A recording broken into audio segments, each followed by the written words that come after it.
A dirty story about human habits. The dust is flying, celebrating a Canadian hero's retirement, and well, we're just celebrating on today's Daily Orbit.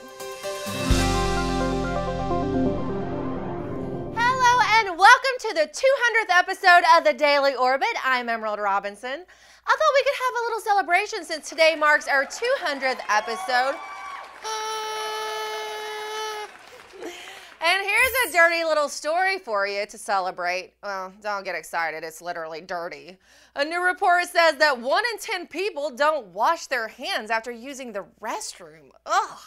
And of those that do, 1/3 don't use soap, especially men.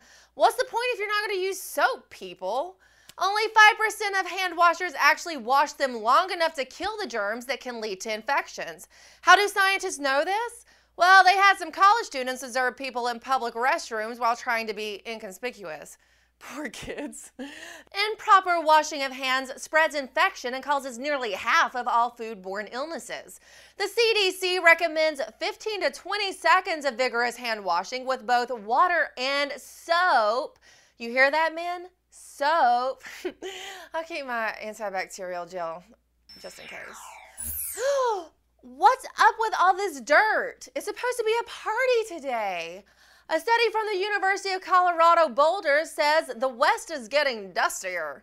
Dust storms are a way nature reorganizes nutrients and minerals, so researchers looked at calcium deposits as a proxy for dust measurements since calcium has been monitored since the 70s. They found an increase in calcium in the region, suggesting an overall increase in dust. And they added, it lined up with what the old-timers were saying, that there are more dust storms than ever before. Utah, Wyoming, and Colorado have seen the biggest increase, which researchers say could be a result of drought, windstorms, or human activity. And don't expect this man to be collecting dust, even if he is hanging up his astronaut suit. Commander Chris Hadfield announced his retirement from the Canadian Space Agency. Hadfield is a man of first Canadian commander of an ISS mission, first Canadian to do a spacewalk, the first Canadian, or astronaut in general, to tweet from space, and the first to rock out in a music video on the ISS.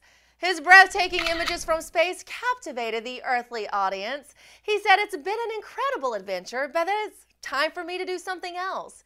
Thanks, Chris Hadfield, for making space even more fun for those of us who have to keep our feet on the ground. And we may be on the ground, but there's a lot to be done terrestrially as well. Case in point, the new stealth electric motorcycle. The company Zero Motorcycle, together with the U.S. Special Operations Forces, have, well, joined forces to create a very special motorcycle. The Zero MMX military motorcycle takes off quickly from a standstill, has no engine noise, runs through a meter of water, and is electric. And for all you civilians out there, they incorporated all the powertrain enhancements of the military bike into their new 2013 line for the public. The company already makes bikes for police who say they can reach 95 miles per hour, and they're quite enough to perform surveillance. Want your own stealth motorcycle? Yeah, me too. Zero MX is retailing a public version for around $9,500. But you know, as a civilian rider, that engine noise could be helpful. It might keep you from getting sideswiped from a stressed out driver. Driving is so stressful, especially here in DC. Audi and MIT got together to discover just how stressful exactly in what they call the Road Frustration Index, a scorecard they use to measure how stressful traffic conditions are in different parts of the U.S. They monitor drivers' heart rate and reactions while driving. And Audi, of course, outfitted with 3 cameras and GPS tracking while driving in major U.S. cities. They found that peaks in stress for a driver in Boston are higher than some of the lower points experienced by a skydiver. I can believe that. They scored cities based on sentiments from Twitter, traffic and weather conditions, and incidents. Cities like Boston, Atlanta, Cleveland, and LA scored the highest on the RFI scale. Phoenix, Charlotte, and Baltimore scored the lowest, with New York City also being surprisingly low. They obviously didn't do DC. Well, that's all for the 200th episode of the Daily Orbit. See you tomorrow for number 201. Let's play the music.